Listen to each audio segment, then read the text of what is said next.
Hola, mi nombre es Dominica Shine, pertenezco al grupo número 5 y en esta ocasión vamos a hablar de la interacción de la radiación con la materia. Para empezar, yo les voy a hablar de las propiedades de la radiación. En este caso les traigo dos. La primera es la penetración de la materia. Como podemos ver aquí, su ejemplo más común es una radiografía, en la que la radiación penetra la materia en distintas formas. También tenemos el depósito de energía. El ejemplo más común es la radioterapia, en donde la radiación deposita su energía en una materia para concederle cierto efecto, como en la radioterapia, en donde se produce el efecto de eliminar tejidos nocivos. Al hablar de tipos de radiaciones, tenemos estos tres que vamos a abordar. Empecemos por el paso de partículas alfa y otros iones por la materia. Al hablar de partículas alfa, tenemos que entender que tienen carga positiva y muy elevada. Estas de aquí conducen en un proceso de ionización de los átomos, del que vamos a hablar. La ionización de los átomos significa que estas partículas alfa van a conducir un trayecto lineal en el que pierden energía recurrentemente, porque se la van entregando a los electrones que están a sus lados. Al final de su trayectoria llegarán a un reposo. Podemos decir que su alcance es menor al de otras radiaciones y que son monoenergéticas, es decir, que siempre su energía va a estar así como generalizada. El alcance de partículas alfa en el aire se puede resumir en esta fórmula en el que R se representa en centímetros. El alcance en sólidos en esta fórmula que tenemos por aquí. Dando paso al tema del paso de electrones por la materia, podemos decir que también se trata de un proceso de ionización, pero que en este caso se diferencia porque tienen carga eléctrica negativa y tienen la misma masa de los electrones que están a sus lados en el proceso de la ionización antes mencionado. Lo que sucede cuando tienen la misma masa de estos electrones es que a lo que van haciendo su trayecto, que no es lineal en este caso, no se va a distinguir por la masa que es muy similar. Esto es lo que no les vuelve lineales. En este caso no son monoenergéticas porque su alcance es variable. También podemos hablar ahora del paso de la radiación electromagnética por la materia. Aquí podemos hablar de los rayos X y gamma, los mismos que no tienen carga eléctrica, por lo que no pueden ser frenados por ionización, como estábamos hablando en los dos casos anteriores. Entonces, ¿cómo podemos frenarlos si no es por ionización? Tenemos tres mecanismos que cumplen con estos requisitos. El primero es el efecto fotoeléctrico. Antes de abordar el tema, tenemos que conocer que un fotón es una partícula de energía electromagnética. Entonces, el primero, un efecto fotoeléctrico. En este efecto, un fotón le transferirá toda la energía a un electrón, creando un fotón de segundo, un fotón secundario. Lo que pasa con ese fotón secundario es que se convierte en un proyectil. Ahora, hablando del efecto Compton, vamos a decir que se unen un fotón y un electrón, creando un fotón secundario y un electrón secundario. El que más energía tendrá va a ser el fotón. El electrón se queda con menos energía.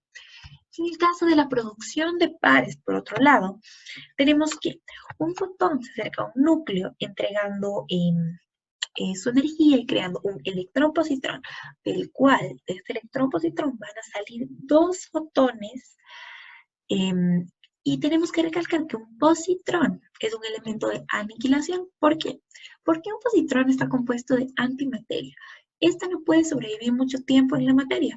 Puede sobrevivir de 10 a la menos 10 segundos más o menos, por lo que se aniquila. Entonces, al conseguirse dos fotones, lo que se va a conseguir son dos partículas de aniquilación.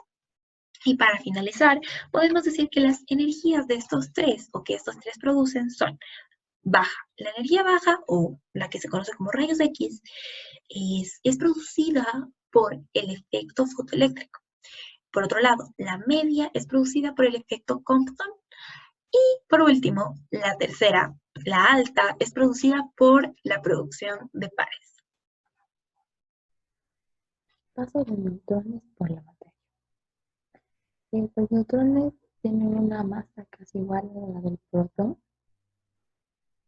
se ven afectados por la fuerza nuclear.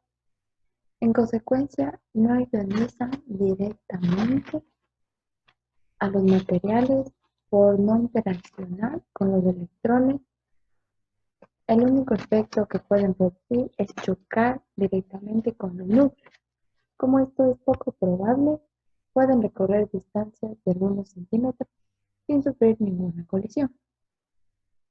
Cuando llegan a incidir directamente sobre un núcleo, pueden producirse dos procesos, como tenemos la dispersión elástica y la reacción nuclear. Pues la dispersión elástica se puede visualizar como el choque de dos bolas de billar, aunque en nuestro caso el blanco es siempre más pesado que el proyectil. La dispersión elástica que produce el amnio, efecto en el hombre, está, se puede ver en la de aquí, en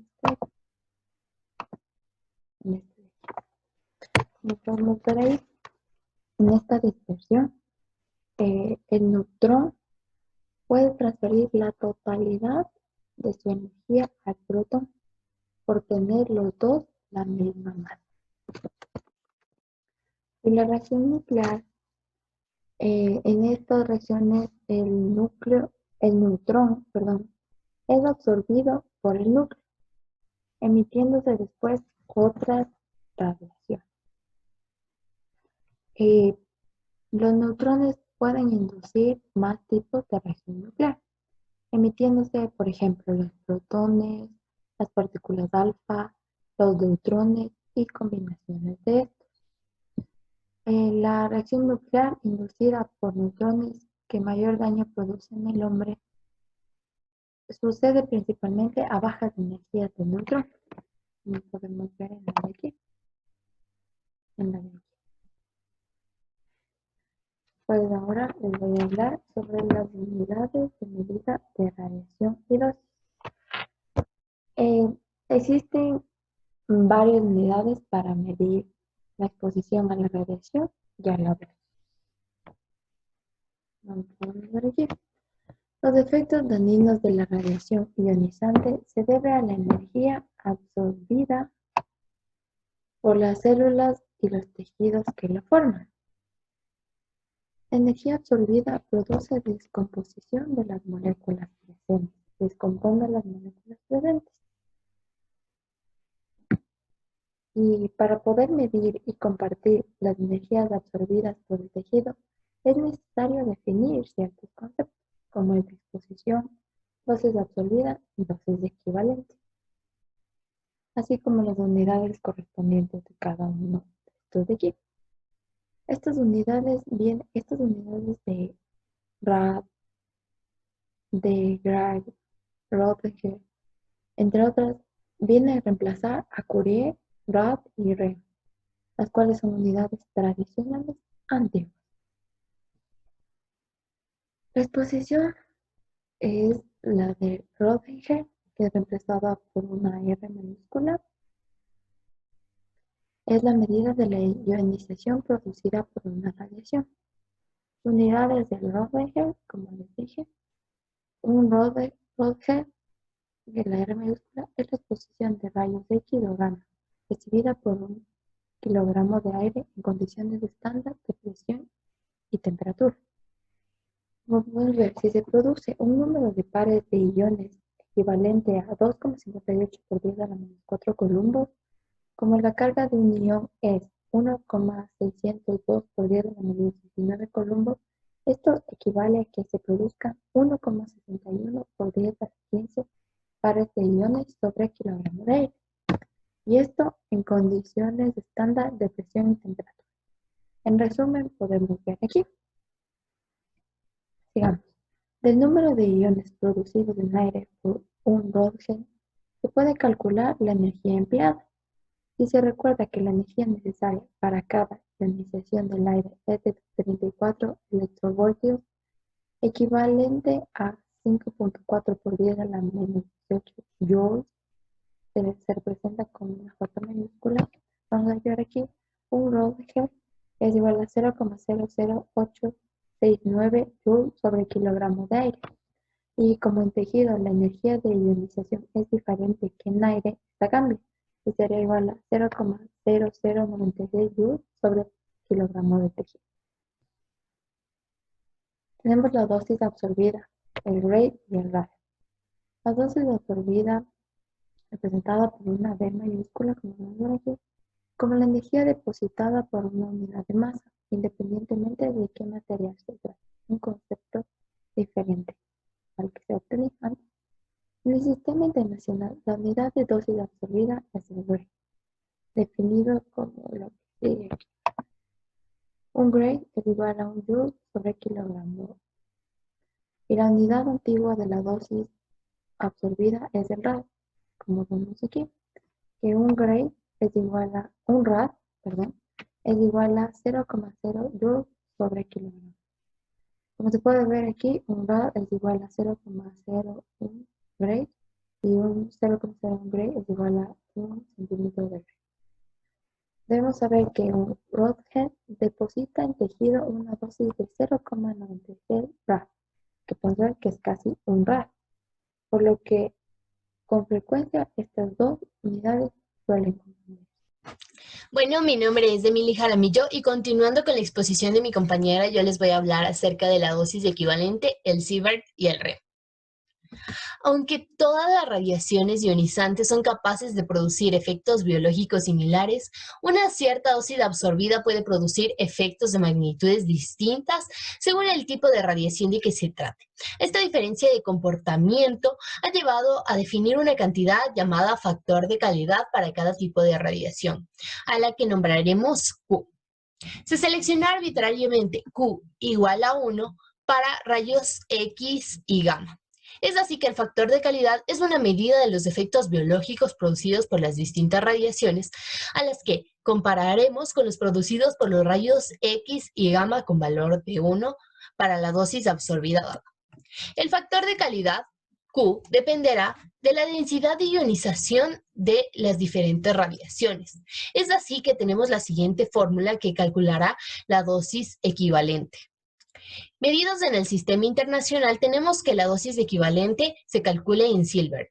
Es igual a la dosis absorbida multiplicada por el factor de calidad, como podemos ver aquí. En el siguiente cuadro tenemos los factores de calidad dependiendo del tipo de radiación. Los rayos X y gamma tienen un valor de 1, como ya sabemos. Los electrones de la misma forma. Los neutrones térmicos, 2.3. Los neutrones rápidos, 10. Los protones, 10 y las partículas alfa, 20. Aquí tenemos los múltiplos y submúltiplos. Es común utilizar los prefijos conocidos como centi, mili, micro, kilo y mega para indicar múltiplos o submúltiplos de las unidades de radiación. Es así que tenemos algunas conversiones útiles como un curio es igual a 3.7 por 10 a la décima Becquerel. Un milicurio es igual a 3.7 por 10 a la séptima Becquerel. Un gray es igual a 100 rad. Un centigray es igual a 1 rad. Un Sievert es igual a 100 rem. Un milisievert es igual a 0.1 rem. Un microsievert es igual a 0.1 milirem. A continuación tendremos un cuadro en el que mostraremos un resumen de unidades, en el que mostraremos el concepto, el proceso físico, la medida según el sistema internacional y las unidades antiguas. Aquí tenemos actividad, como proceso físico, designación nuclear. En el sistema internacional tenemos Becquerel y en las unidades antiguas tenemos Curio. La exposición. Como proceso físico tenemos la ionización en el aire. En el sistema internacional tenemos el Röntgen y en las unidades antiguas de la misma manera. En concepto, tenemos la dosis absorbida en proceso físico, energía depositada, como sistema internacional Gray y en las unidades antiguas Rad.